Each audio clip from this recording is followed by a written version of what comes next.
The beautiful township of Daylesford is nestled in the foothills of the Great Dividing Range, around 114 kilometres northwest of Melbourne. Daylesford is a popular tourist destination, known as the Spa Town of Australia. Daylesford had a golden past. In Daylesford's gold mining heyday, which peaked in the 1850s and 60s during the Victorian gold rush, the region experienced a frenzy of activity, with thousands of prospectors descending upon the area in search of fortune. The discovery of significant gold deposits transformed the landscape, leading to rapid development, bustling settlements, and the establishment of numerous mines, shaping the town's identity and economy for decades to come. Apart from gold, Daylesford was also blessed with another of nature's wonderful gifts, its mineral water springs. While the gold has run out, the mineral water continued to flow, underpinning health and well-being, tourism, and mineral water bottling industries. Unlike the rest of Victoria's gold rush-era towns, Daylesford built a reputation of its own, the Spa Town of Australia. Daylesford is famed for its natural mineral springs, offering relaxation and therapeutic benefits to visitors. The town boasts a vibrant art scene, with galleries showcasing local talent. Daylesford is also surrounded by picturesque landscapes, perfect for outdoor activities such as hiking and bushwalking. Additionally, the town hosts regular markets, showcasing artisanal crafts and local produce. The written history of Daylesford began only after the white settlement of the area, which happened after 1838. Prior to European settlement, the Dja Wurrung tribe were the traditional owners of the lands that Daylesford was part of. White settlement began in 1838, when John Hepburn, a pastoral overlander, settled at Jim Crow Ranges. In 1848, Irish immigrant John Egan took up a pastoral run west of Daylesford at Yandoit. John Egan and fellow diggers found gold in Wombat Flat in 1851.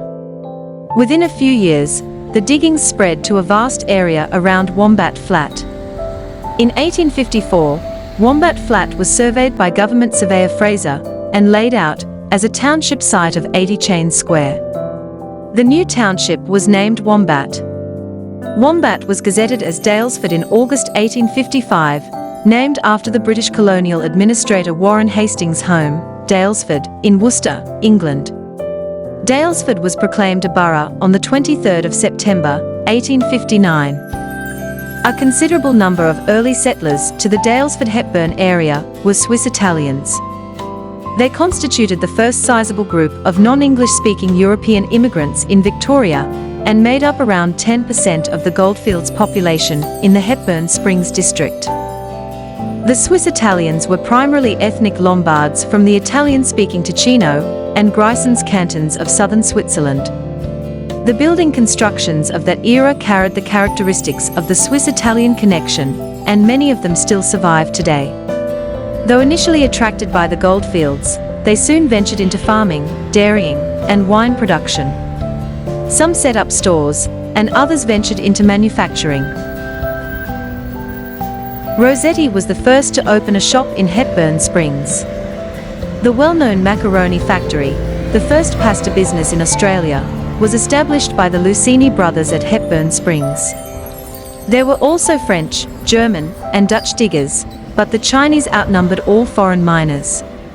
In 1859, Chinese diggers at Daylesford constituted nearly 25% of all miners. The Jim Crow goldfields, which spread across Daylesford, thus created a cultural melting pot, and the entry of Chinese diggers gave rise to strong anti-Chinese sentiments. Thomas Connell was responsible for the second discovery, which occurred west of Daylesford in an area later named Connell's Gully. By the mid-1850s, the diggings in the Daylesford area began to spread across Blanket Flat, Eganstown, Coomera, Yandoit, Shepherd's Flat, Spring Creek Hepburn, Dry Diggings, Glenlyon, Deep Creek, and Sailors Falls District.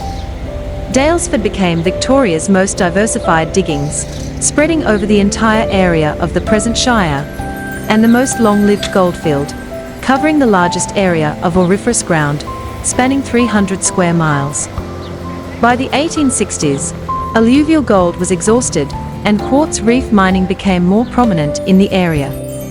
This continued until the 1940s. Meanwhile, Daylesford was undergoing a makeover as a spa resort.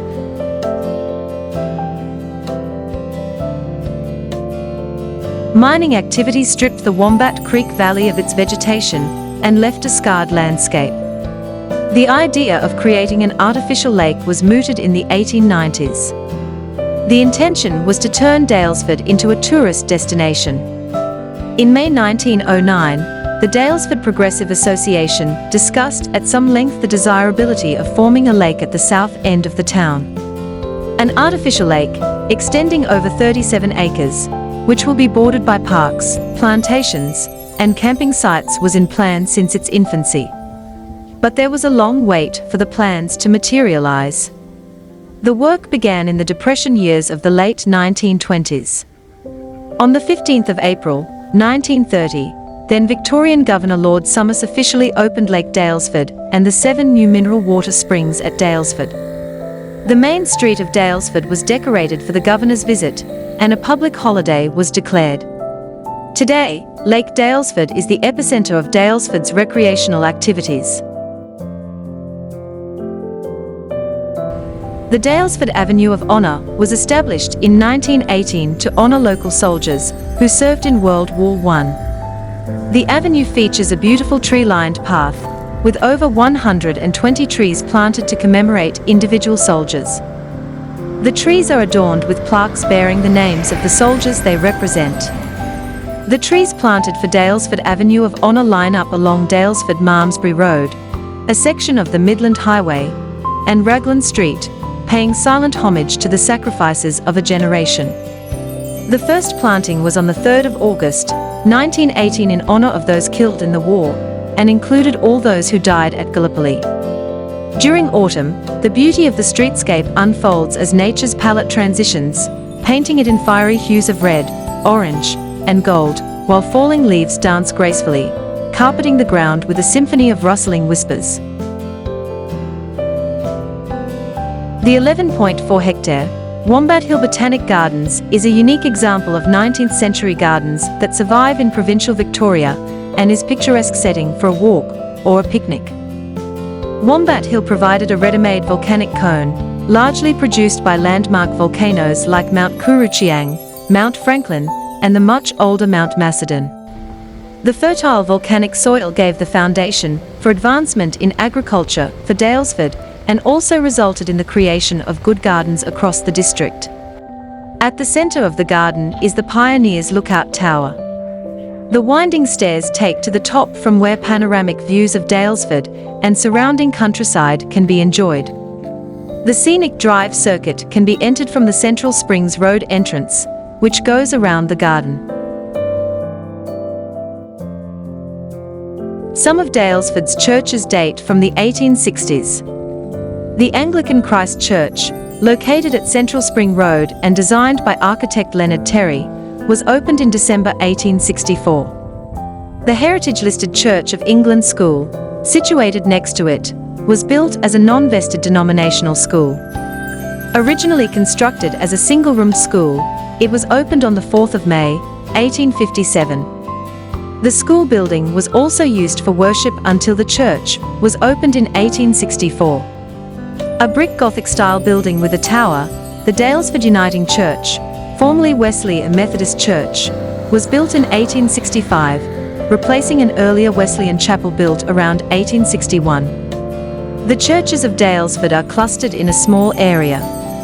Opposite the Uniting Church is St. Peter's Catholic Church, designed by the architect William Wardell. A wooden chapel built in 1856 stood here before the construction of the church. The foundation stone for the church was laid in 1863, and it was opened to the public in 1865. The Daylesford Spa Country Railway Station is situated at 16 to 18 Raglan Street. Restored heritage trains pass through the beautiful scenic countryside and forest of the Central Highlands. Trains run from Daylesford through Musk Station to Bulato and return. This service operates on Sundays and during school holidays. The Daylesford Sunday Market is run by the Daylesford Spa Country Railway.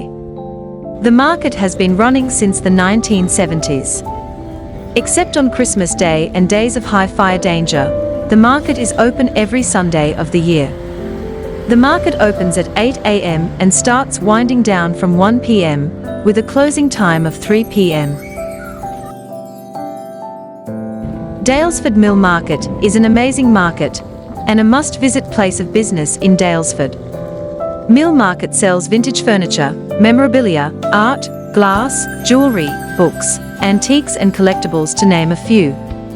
Mill Market is open every day of the year, except Christmas Day from 10 a.m. to 6 p.m. Even window shopping is an enchanting experience unparalleled elsewhere. Jubilee Lake is located 3 kilometres south of Daylesford Township. The lake is a tourist destination and popular for activities such as swimming, fishing, bushwalking, picnicking, and bird watching. There are many facilities for visitors, including barbecue areas, a children's playground, picnic tables, a kiosk, a cafe, toilets, and a mineral spring tap. Canoes are available for hire from the kiosk. Sailors Falls is located 5 kilometres south of Daylesford Township. The valley and falls are hidden beside the Daylesford Road, giving passers-by no clue of its existence. The falls can be best viewed from the picnic area. There is a steep path and steps that take visitors down to the creek and the lookout point below the falls.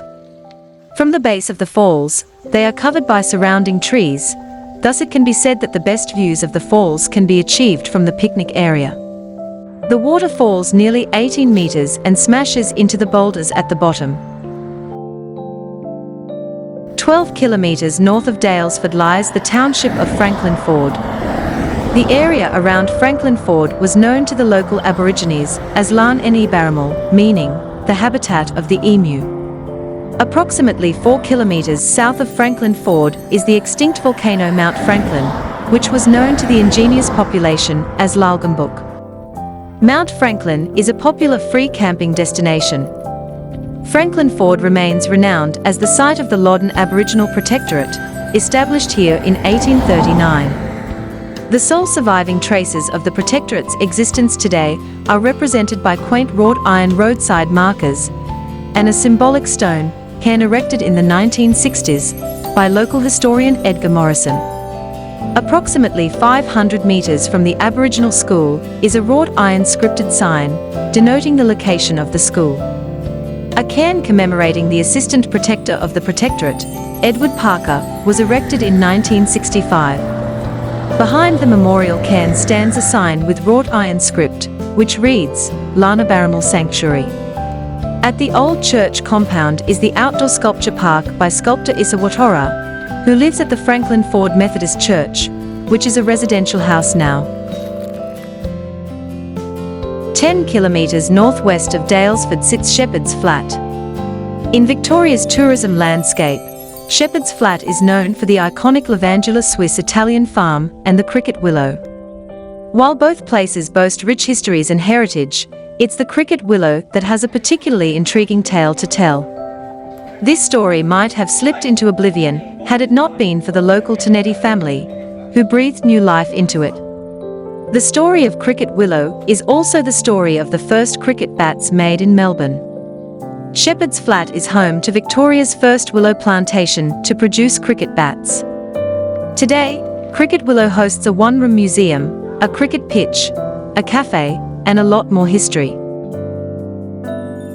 Levangula Swiss Italian Farm is a beautiful historic property located in the picturesque countryside of Shepherd's Flat.